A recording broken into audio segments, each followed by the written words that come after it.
అయిన కొద్దికి రేట్లు కూడా పెంచేస్తారు కదా, కూలీ రేట్లు.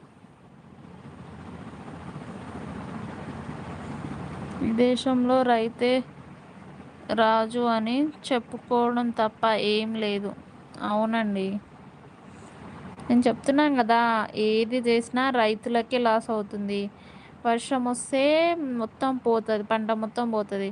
అట్లీస్ట్ దాన్ని అమ్ముకుందామంటే ఎవ్వరు కొనరు. ఊర్లల్లో కూడా చూడండి, మీరు ఒకటి గమనించండి, ఊర్లల్లో ఫ్రీగా ఇస్తే తీసుకుంటారు కానీ తక్కువ రేటుకి ఏదైనా తీసుకోండి కొనుక్కోండి అంటే ఎవ్వరు తీసుకోరు చూడండి.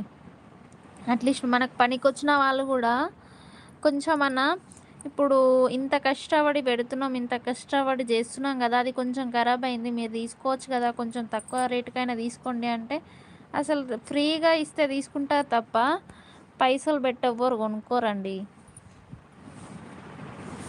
ఇంకా సేమ్ ఇంకా ప్రభుత్వం కూడా అంతనే ఉంది. ఇంకేముంది, ప్రభుత్వాలు అంతనే ఉన్నాయి, జనాలు ఇంకా ఈ మార్కెట్ వాళ్ళు అయితే ఇంకా వాళ్ళు ఏమంటారు, వాళ్ళు డబల్ అమ్ముకొని మనకు ఆఫ్ రేట్ కూడా ఇవ్వరు.